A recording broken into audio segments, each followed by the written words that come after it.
Yeah. All right. Well, let's leap into action. So you, sir, have just concluded the fourth epic installment of your one shot. Yep. I love to So phrase a true 4-session one shot. So in terms of total runtime, it's somewhere between 5 and 6 hours. Probably a little bit longer than that. Probably closer to 7 to maybe even 8, because I think we averaged 2 total hours of play per Again, episode. it's hard to tell with the breaks and the yeah lead-ins and stuff. But. Yeah, so I would say probably between 6 and 8, somewhere in there. Right. Okay. So really, it's a one shot. Just the digital age has made it seem like it took a long time. Yeah. So let's start with overall impressions. It was like an hour ago or an hour and a half ago that you stopped. So I was very happy. I think the 4th episode is the strongest episode of the 4. And I think it's because of the growth of my own growth. I think it's Nick's growth, and I think it's us growing together. Right. So I think that we would come into another duet from episode 1 much stronger than we did this, because that was the first time I'd ever done it before. I thought it was great. I have, it's funny. I mean, I have, I don't know, 30 minutes after it was over, I was like, oh, this is what I should have done. I ended it 3 minutes too soon.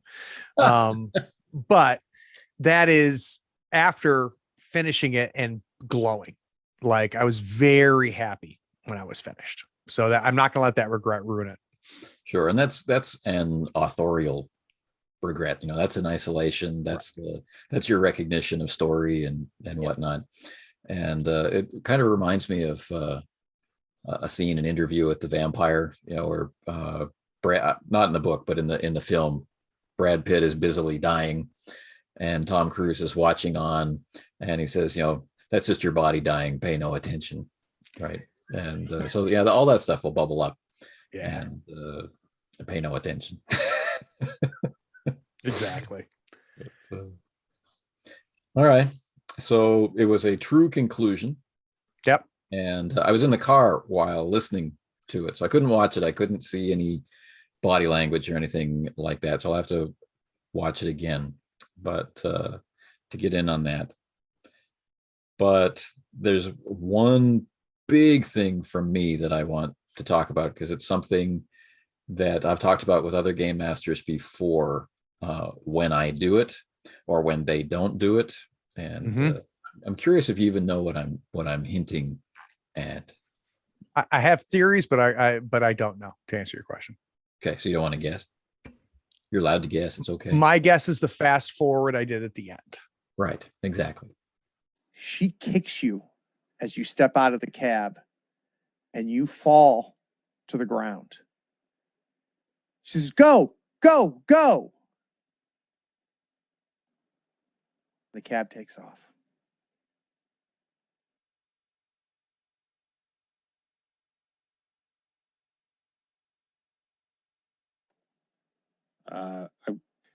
You're standing there at the top of the bridge, pouring rain. Trying to remember the cab number, J75, whatever it is, right? And you do. And you maybe get another cab, I would assume you do, or walk back to to your brownstone. She's not there. You search for the next day or two to try to find her, and you don't. In fact, the next time you come across her is not her. It's her name. Top billed in St. Louis with the Nancy Turner Orchestra. And you've experienced that from me when I have Yep. I've done it. So I'm right there on the same page with you, as this is a technique in the toolbox, and sometimes it gets used and sometimes it doesn't. So do you want to talk about that first? Yeah. So let's talk about where the play ended, right? Right. The true play ended. The true play ended with him getting kicked out of the cab by Anna, Right. and Anna taking off. And here's the decision to make. Do we make this a campaign? Right. Right? Because that's essentially what would happen at that point, right? Is that this is no longer a one shot. This becomes a campaign. Right. Or does Nick trust me enough to wrap this up? And I think that I did the right thing. And I wouldn't do that with a whole lot of other players. Somebody who was new with me, somebody who had only been a couple sessions in with me, I wouldn't feel comfortable doing that. But with Nick, I did. And I didn't, Nick doesn't want this to be a campaign, neither did I. And I felt like we got to a point where choices were made by the player, choices were made by the NPCs, right, that I felt were in line. And more importantly than anything, decisions were made by the dice. And that's where we were. So yeah, I don't regret that. And I don't felt and it was real important. If you listen to my after credits discussion with Nick, I don't think he did either, though. Quite frankly, between you and me and everybody else watching, including Nick, I'm sure, I don't know if Nick would tell me, Craig, that was bullshit, just because of the kind of great human being Nick is. But I honestly do think Nick didn't feel railroaded at the end. right. And but when that happens to you the first time, I think it can be a little surprising. Yeah. Right. Like when scenarios always start that way. Mm-hmm. Right. Good point. There's an on-ramp into play. Right. So the first person to describe, whoever that happens to be in the game that you're playing, is holding all of the setting cards. And then we toss it out there for everybody to start interacting with. I like to think of it as action, reaction, and interaction are the three things that are going on in play, right? You're doing something, or you're reacting to something that someone else has done, or we are working together. And this happens on the player level, and it happens on the character level, or the imagined level, or on the play level, however you want to look at it. This is the push and pull and joining element of play. So we have to enter into that situation or that setup when we start play. But we don't always do that when we end play. We don't always allow some particular voice or some particular procedure of play to bring it to an end, like in a ritual sense. We open the ceremony of play. Yep. Do we always close the ceremony of play, or is it just someone saying, "Oh, it's 9:00, we got to go"? All right, then. So we'll just pick this up where we left off, right? Which is a huge strength of RPGs, that they don't need to end. They can go on forever. We can just freeze frame, make some notes on a piece of paper, and then pick it up at a later point, even if that's years later. But we can. But how? Right. So there are some people out there maybe who watched, who are interested in the type of play where it would be thrown open. So Nick, how do you see this thing ending? Kind of thing.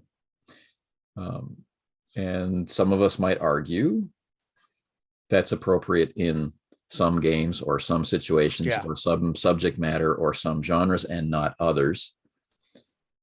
And it's a learning curve to identify which tool matches the thing that's actually happening now. So how comfortable did you feel when you kind of reached in and scooped out some of the aspects of play to bring about a conclusion to the event? I felt okay, and I felt okay for a couple reasons. I was tracking Anna's sanity the entire time. Right. And she had gotten down to a 7 sanity when she kicked him out. So I knew things were wrapping up real quick. Right. Because she was losing sand every time she used the mask. And she lost sand when she resisted the mask. So I quickly after in the cab, I think is when I made the decision, even before I knew what was going to happen when we got to the bridge. I knew she was now a slave to the Sure. mask, right? That I had made the decision. She had resisted it. She resisted and pulled the thing off, which again was following the dice. She succeeded the power roll, you know. But it doesn't But end it was the addiction. That just gets the mask off her face. Right? yeah, and it's funny because in retrospect now I'm really glad because we got to really see. Had she not pulled that mask off, it's possible we wouldn't have seen how glued she was to it, right, and how attached to it. And I was very happy with her handling of the cigar box and the interaction that happened there. And I saw it, and Nick, yeah, and you saw Nick's reaction, you know, to that, and it's when Nick was like, "Oh shit." So no, I felt very comfortable with it. Good.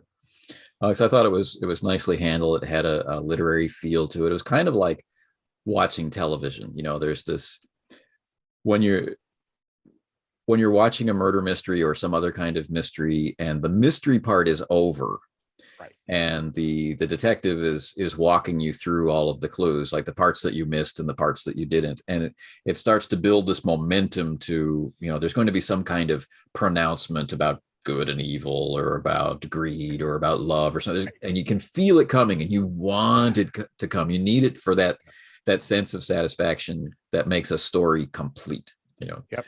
And those things were all present, so it was really nice as a bookend to the 4 sessions to end on such a high low note. Yeah. Right. Yep. So do you want to hear my regret, because it's tied to this? Sure. He should have found a note. Should have found a note. Sure. Yeah, that's where I effed up. I should have had a note. I don't know exactly what the note would have said. I think I would have known if I had thought of it, but I think that's the only thing missing, is there should have been a note. And I think Nick knew, right? So I don't think I cheated Nick, but I think it would have been very interesting to have the note saying, you know, even something as simple as, I can't keep hearing it, or, you know, About I the can't. voice. Yeah. Something along that. I think that's my only regret. But I think it's very expressive that she invited him to be there. Yeah. She put him on the list, and she waited for him to knock. Right. All of those things are expressive in a way that, and the timing, we only have so much time for information to come in from the source of play or of an entertainment media before it starts to feel too slow or whatever. So I don't know. I don't know if I agree. I think you can let go. You know, that's just your body dying. Pay no attention. But so I'm in the car, right, and so I'm kind of constrained. I can't really watch it. I can just listen to it, and we're moving in stops and starts down the highway, and we get to Peter Reston's apartment.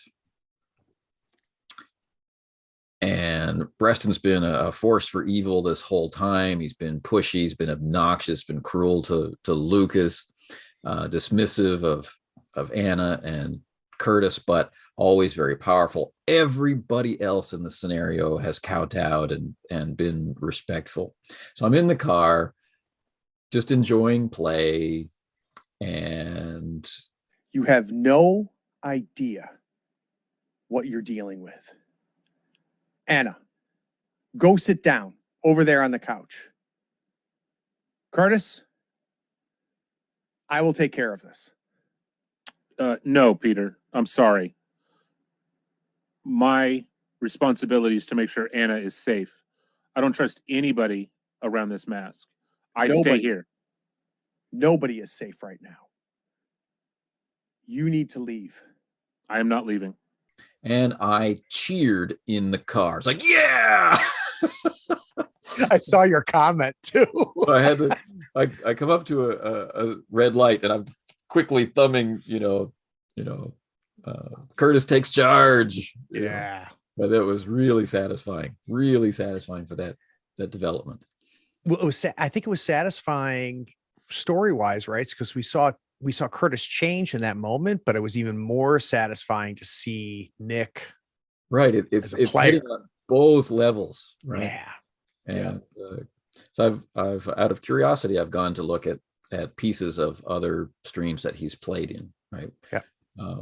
How does he portray this character?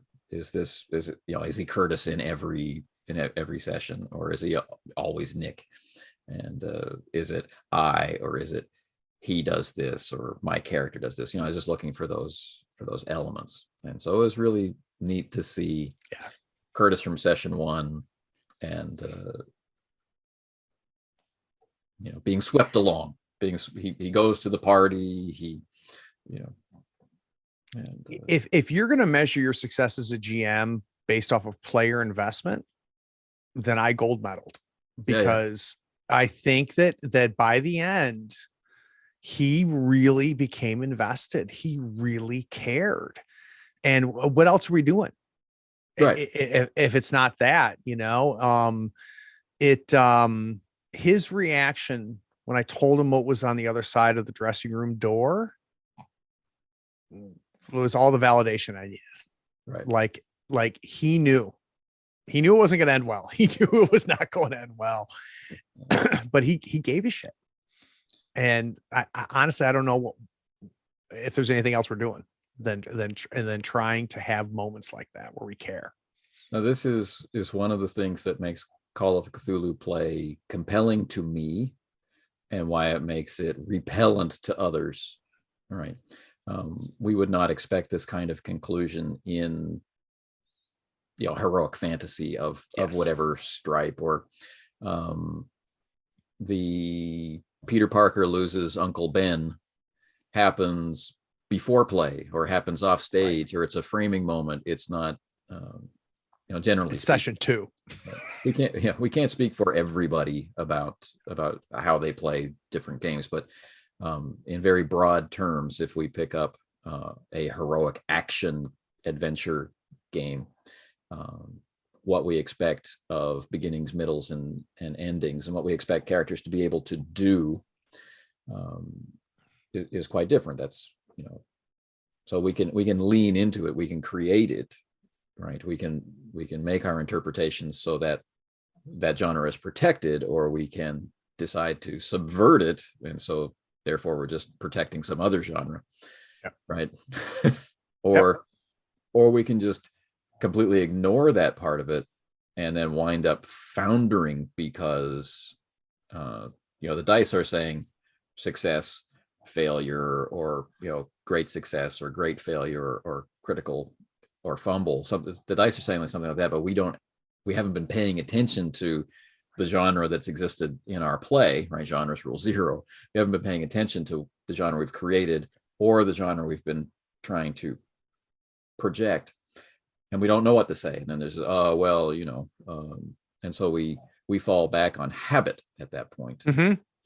So whatever we've played the most, we'll kind of tack that kind of decision onto play, and then we're not satisfied, right?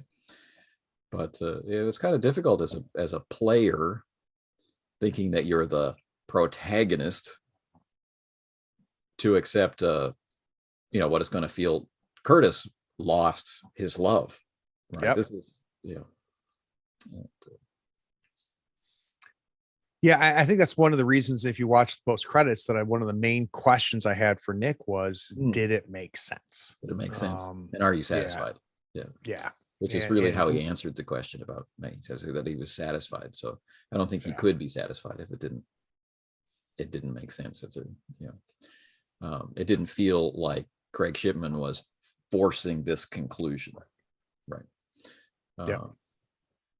So that means the portrayal of Anna was believable throughout. We can see her fragmenting. We've got the example of the unnamed dead man from the first session, right?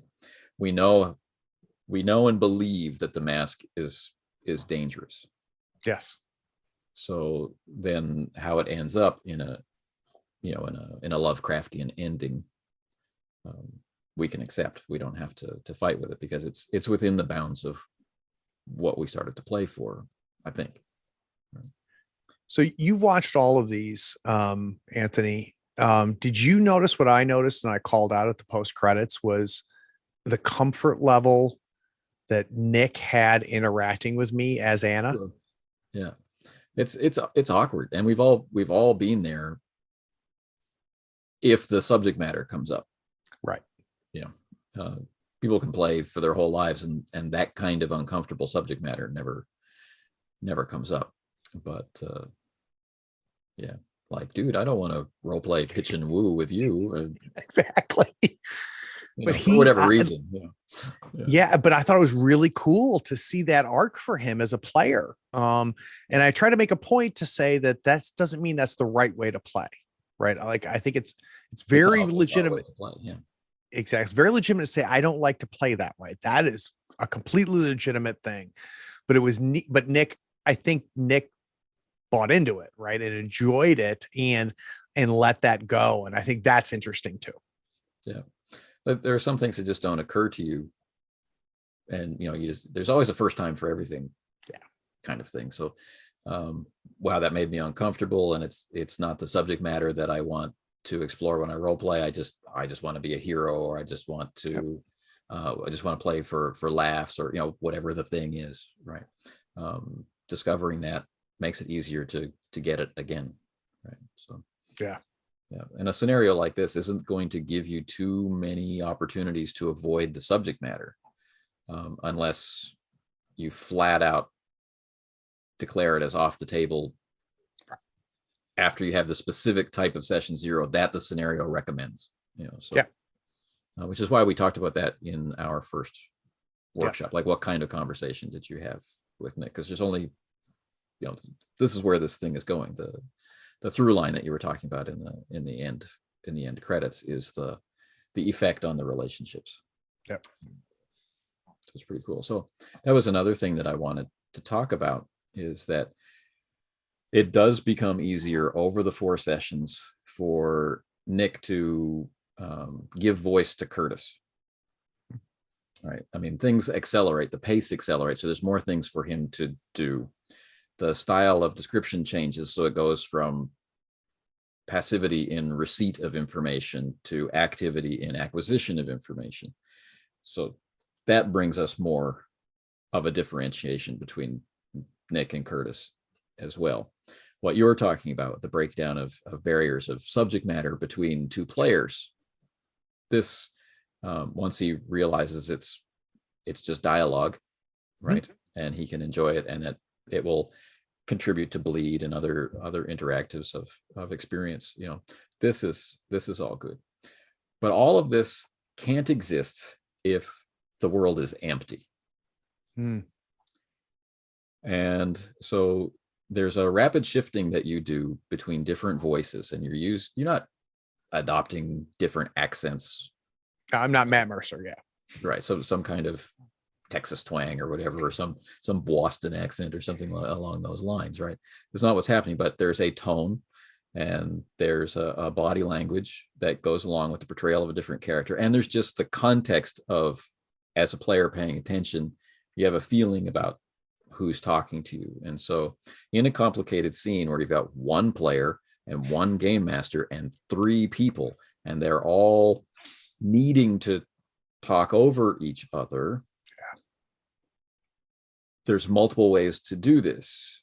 1, nobody gets dialogue, right? Mm-hmm. Like, what I want to do is suggest to him that he sits down on the sofa, right? Okay, well, what Anna's body language is suggesting is that she's focused on, and while that's happening, Peter's doing this, right? So there's no role play on the character level, right? It's all on a descriptive level, and play can continue all the way through there, and everybody can be completely clear with what's going on, can be completely satisfied with what's going on, and it can be very enjoyable play, and it's easier because there's no shifting between, this is my game master voice, this is NPC 1, this is NPC 2, this is MP3, this is man in bar, this kind of stuff. So it's tempting go that way, and that's a skill to develop. Mhm. Right. And you'll see arguments that, well, that's less immersive because we're not speaking in character, and that's kind of a trap. I agree. It's not less immersive, it's less immersive in character. It's Yes. immersive in something else. It's immersive in the scene, let's say. Yeah. And so, letting go of that kind of material. So this was really well done. This is what enables Curtis to occupy, the main part of Nick's attention, right? So he can respond as Curtis more often than not. So we can see when this is not happening, like the elevator, Mm-hmm. right? And we can see why, right? It's not happening, right? We've got the sense that as modern people, maybe we don't understand the 1920s elevator. And so there's a little bit of, we've got description and we've got character interaction. We got a new NPC, the elevator operator. And then there's I should tip this guy. I need money and I don't know anything. Do I even have money? And right. So we've all been there too, whether it's science fiction game with technology, like how do we communicate with each other? Like, can my radio reach the ship in orbit? I the player have no idea. Yeah. So we can see what can interfere with this, but the scene in the apartment is a beautiful example of just in character as character play, right? Yep. Which doesn't have to be immersive, but can be. And what it will be immersive in is that character experience, that bleed through of how the character's feeling, It was neat, Anthony, to see. So one of the things that I've seen with Nick, and there's other players on my channels that do this as well. And I'm going to preface this, and I hope everybody understands it, not a criticism, right? This is a growth process. But it was really neat to watch Nick can overthink. Who can't? Versus react. Right. We all do it. Right. And it's this weird, and I had a great conversation about this with another player who struggles with this too. We can think this is a game, right? That there's a right choice. And one thing that has freed me up as a player and as a GM is to lean into react. And I really think it's neat to watch Nick. If you go through now those 4 episodes, I think you'll see Nick stop trying to find the answer and move towards reacting. Okay. And I think I'm going to try to phrase this the right way. I enjoy play more when the table reacts. Sure. What Does that make sense? Yeah. What would these characters do if they were real? Yeah. In this moment. And similar to a thing that we worked through as a group in Alien, right? About the critical injuries, right? It's more fun for me if this is descriptive rather than you take critical injury 45. Yep. But we've got people in the group who need to know for certain that it's critical injury 45. They don't want the ambiguity, they want the certainty. So how do we blend those things together? Do I say it's critical injury 45 and then get descriptive, or do I get descriptive and say it's critical injury 45? And the mix at the table will determine that kind of stuff. But it's a thing that some of us have, that the need to feel like the characters are present, maybe to greater degree than other people, right? Yes. So we can feel like the player's there and the character's there, or really only the player is there and their responsibility is to suggest the character. And it's a spectrum. Well, I'm going to tie to this, and if I go too off topic, yell at me. I think you bring up an amazing point, Anthony, because I think it is really demonstrated in the Alien game. So a few prefaces for those that aren't watching the Alien game. We have a great table.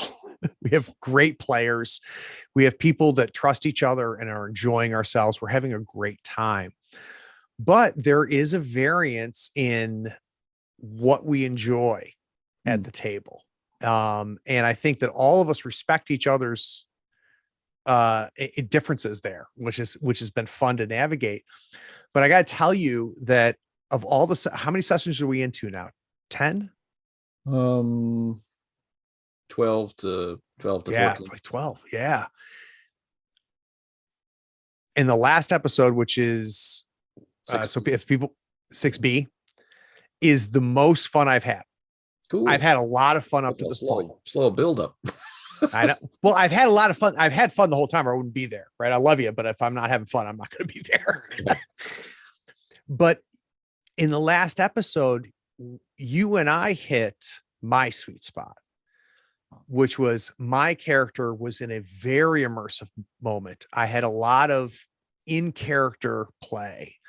You and I interacted in character. You had the opportunity to reveal things to me in character, and I was able to react in character in a way that hadn't really happened with, this is my second character, up to this point. Right. And that was my sweet spot. The last one we played was my favorite among having fun, the other 11 of them. Right. But I don't know if everybody that we play with would have enjoyed it as much as I did for the reasons I did. Right. So the dice does that make sense? Really, oh, totally. The dice have been really kind to us. The situation that required your character, Patch, to be on their own in the way that they were and having those revelations is down to the dice.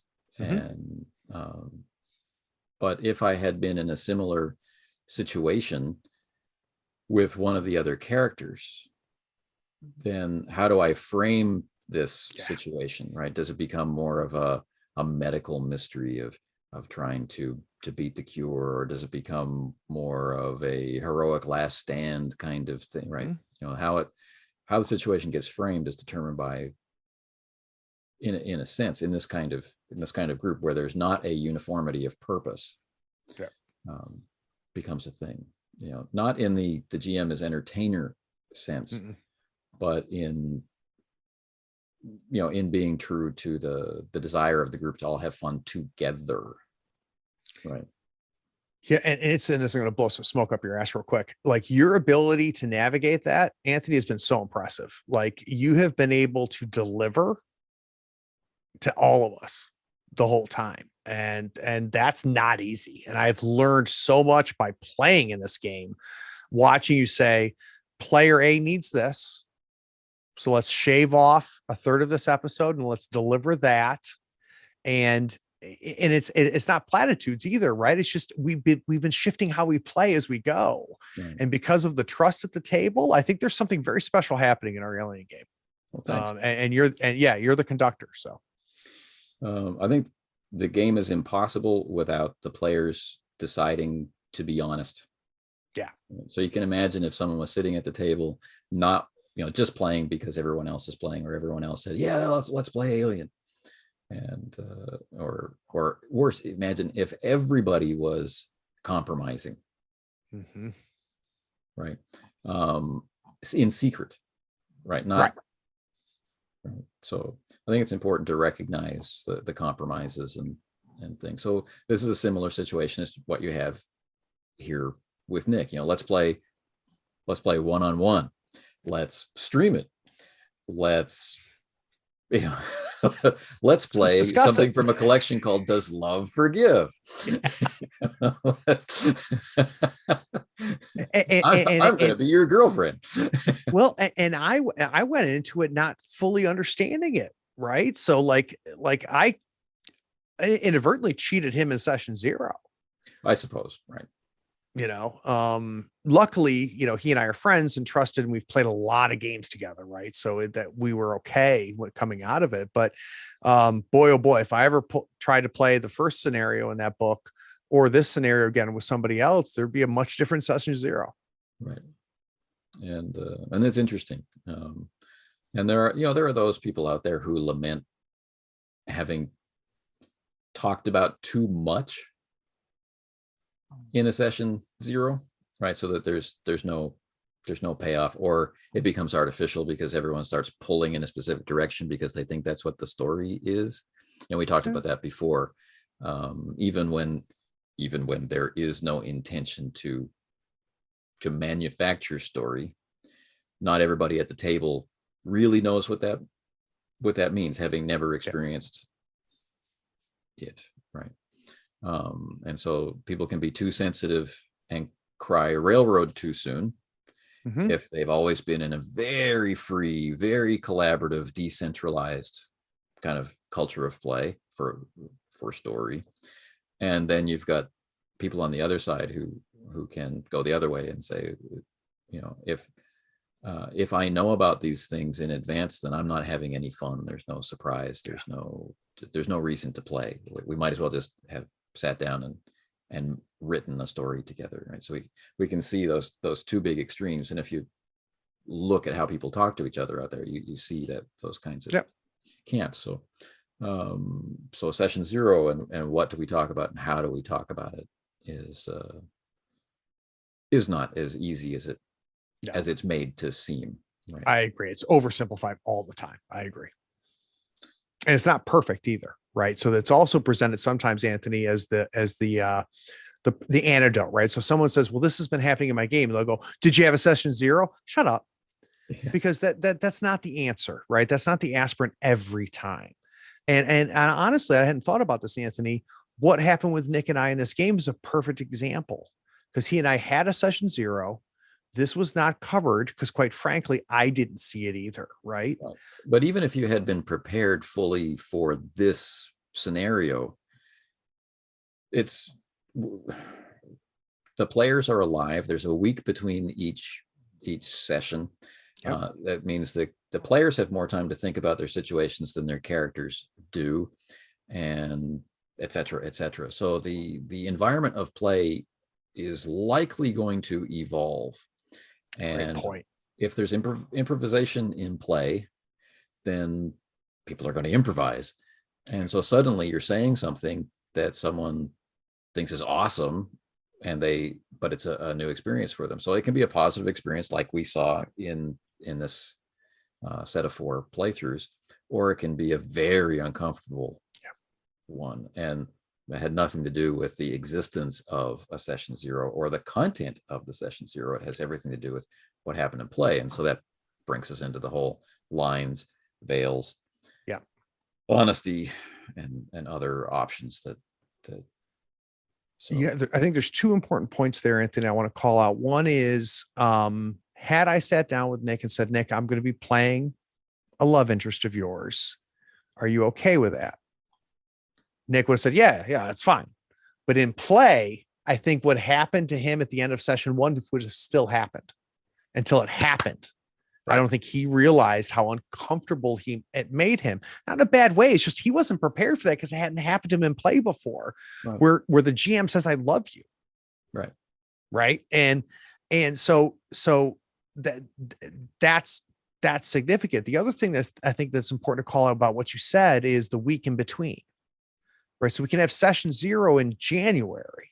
Yeah. Right. And we're playing in April. And a lot of shit's happened in our lives, right? So there's things that I would have not discussed in January with you during session 0 that come up in April while we're playing. Right. So, and that's why I argue for session 0. I argue for some form of X card or a trust to allow an X card type effect to happen at the table. But it's not going to solve every problem. You have to be ready. There's, like shit can happen. Yeah. And, a lot of people don't like the X card, or they don't like talking about things in advance, well, let's just deal with it when it comes up. And I guess fandom creates trouble here. Like so-and-so is a fan of the X card. They think it's valuable. So therefore it's good because they like it. And if someone else expresses a criticism of it, then it's kind of perceived as an attack. Right. But now we're not listening to each other. Excuse me. Right. Very much so. But the play environment that we have in our Alien game now is not the first game we've played together, and you know, we talk about gaming, and we talk about pop culture, and we talk about our lives, and so as a group we are friends, and we choose to play games together, and we all want to preserve that ability, so we treat each other differently than we would treat a stranger. Very much so. And I think what also is interesting about our group too, and this is a strength, is what brought us together initially is our love of the hobby. Right. But we're different people. But through play, we have gained a mutual respect and friendship that potentially could be thwarted by by who we are in other ways. True. Right. So there's certain topics I would never discuss with the people we play with because it wouldn't go well. Right. But I like them, and right. Through play. And that's me preaching to the choir of everybody watching this. That's part of what I love about this hobby, is it allows people to find each other and find joy with each other. And every one of the other 3 players in our Alien game, I consider friends. And it is because of this hobby that I found them and they found me. And that's pretty damn cool. Yeah, that's cool. It really is. Not to be cheesy, but that's pretty cool. Yeah. It's one of the weirdest things ever said to me about role-playing was, of course, by a non-role player. But he says, that's so you know, that you would do that. You would spend all of these hours, right, with other people who you can't stand. He didn't mean those particular people. It just means people in general that I can't stand. Right? Pretending to be someone else. It is weird when you say it out loud. So my response was just, but of the 2 of us, which one, who's the happy optimist? Yeah. No, it is. It's really the people that spend a lot of time thinking about this game. And when I say this game, I mean capital G, right? Yeah. It is fascinating. It is really, really fascinating, because when someone simplifies it, maybe sometimes even trying to insult us, saying, well, you're just a bunch of adults sitting around playing pretend. Yeah. Okay. So now what? Because they're not wrong. Right. But there is, and I've been searching this on my podcast, and you've talked about it several times. It's that instinct to storytell, that desire that is primal to participate and to collectively build story. I mean, that's why it's still here after 50 years. Seems to be. I mean, that's become the tagline for people. I mean, for me, it's always been that more of the, I don't know, things that are represented in culture, like the tribal dance, right? Mm-hmm. One, that dance is physical fitness, it's aerobic, it's community building, but it's also practicing some kind of skill, like a hunting skill or some other kind of fitness skill, right? It's there. So it's the, the decision making, it's the transmission of knowledge or experience or experimentation. It's the desire, what will happen if, without then entering into story. I think, I always like seeing story in the rearview mirror and not ahead of me on the highway. I am, the more you and I talk, Anthony, the more I'm understanding what you mean. I will tell you that when we first started conversations long before Mask of Desire, I think I disagreed with you, but I don't think I think it's because I didn't understand it. Right. So I think now that when you say that, I agree, but I think I've always agreed with you. But I think it's taken me a while. And part of it was talking to Ron, to be honest with you, talking to Ron Edwards, made me understand. I think I misunderstood. what that really means. And now I think I'm in that camp, whereas the story is a byproduct. Right. Product or byproduct is maybe large groups of us, knowingly or unknowingly, wittingly or unwittingly. But that word story, there's a reason why so many of us don't like to use it. Yeah.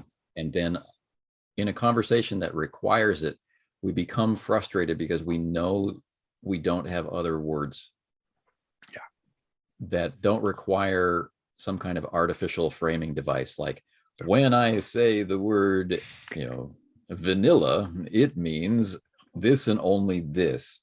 Yeah. But please bear with me when I accidentally use vanilla to mean vanilla. Yeah. Just know that was an accident. Yeah.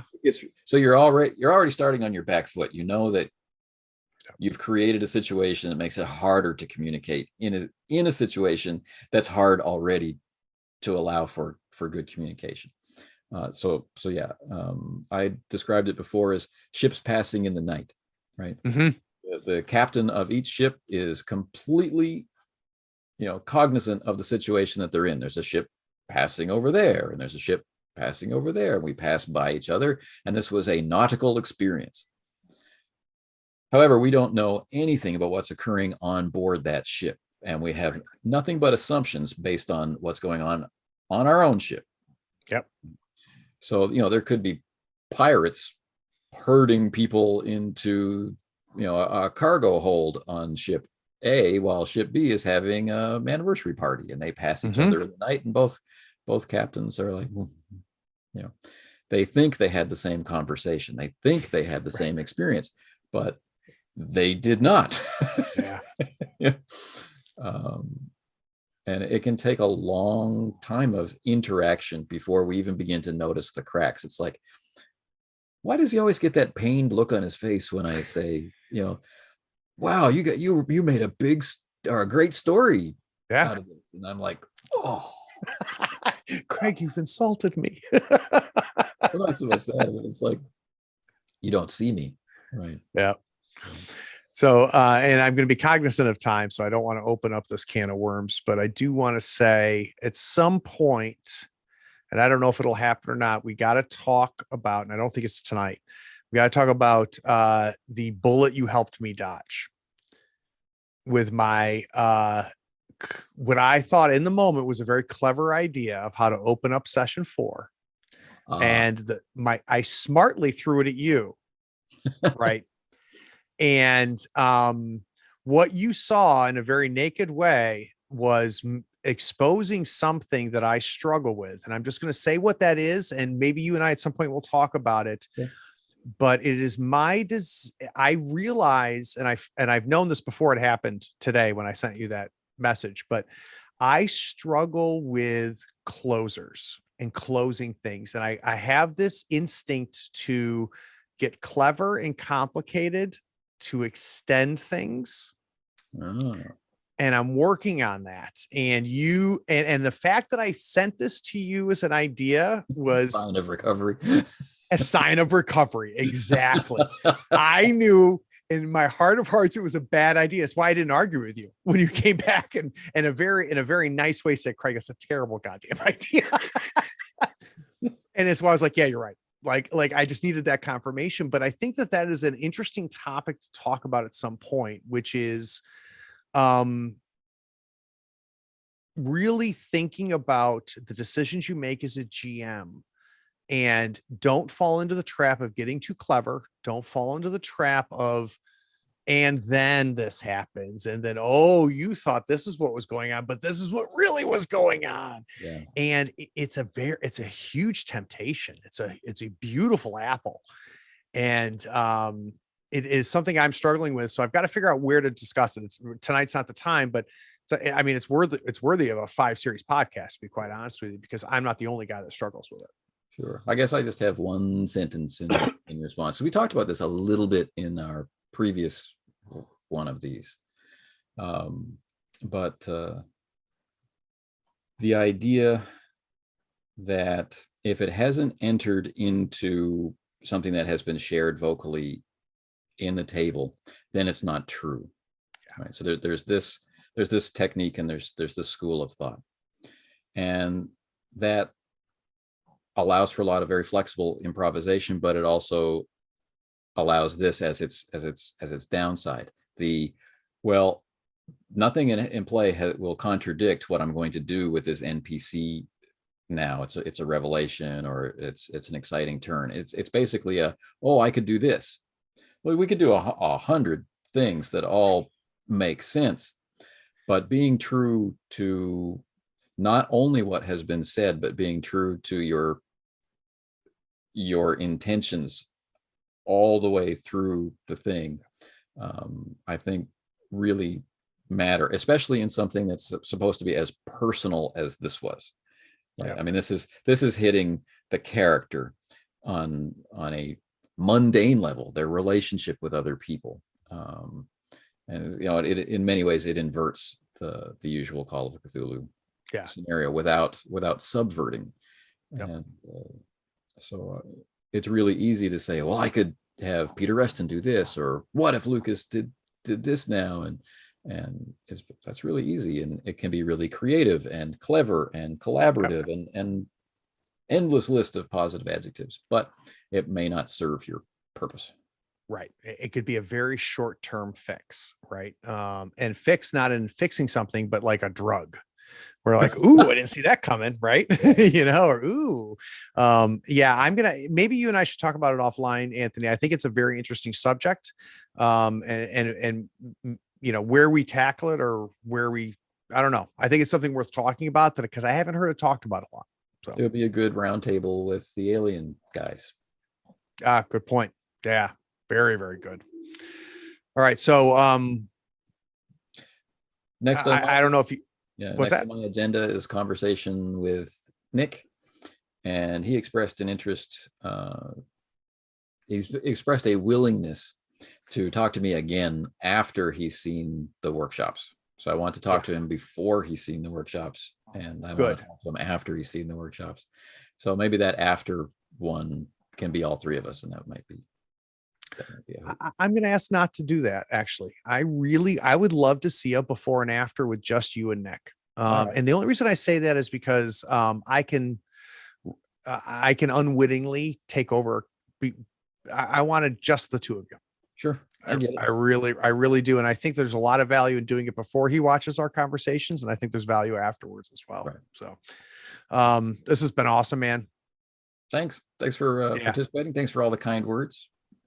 It's been great, man. It's been great. This is good. And I really hope that everybody watches this understands what I think makes what we have done so unique, because I think it's truly unique. I haven't seen anything close to it.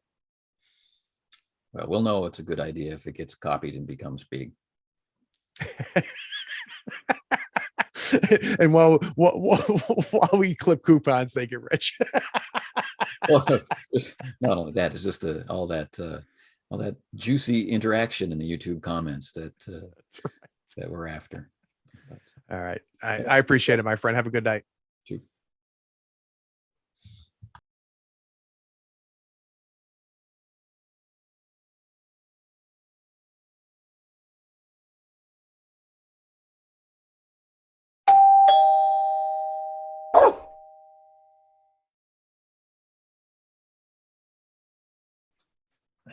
Aha!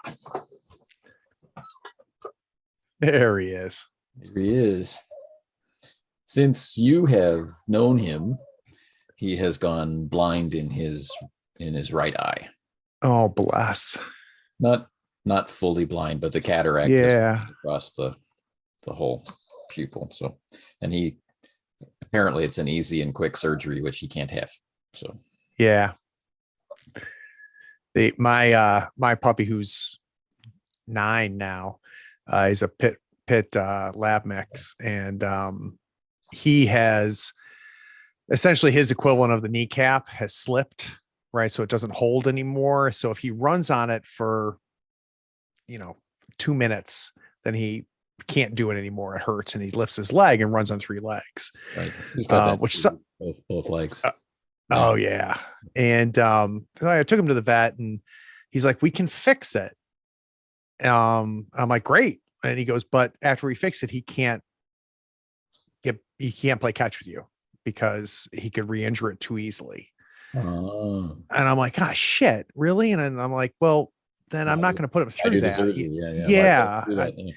So now he and I play catch until he starts lifting his leg, and he knows now. He didn't before because he would keep doing it. Right. Anthony, he'd play catch until all his legs gave out. But so now we play catch until his leg starts hurting, and then we stop. And now he knows that happens. But yeah, That's a drag. Yeah. it is, man. And it what's funny is Mickey is my wife's first pet. And I was raised by dog people, right? So I have had many dogs that I have loved and many dogs that I've lost, and I've watched many a dog get old. And Right. it's really interesting to watch it happen through her eyes for the first time. And I've told her, I said, honey, there's nothing better than getting a dog. There's nothing better than having a dog. Nothing. But it's hard.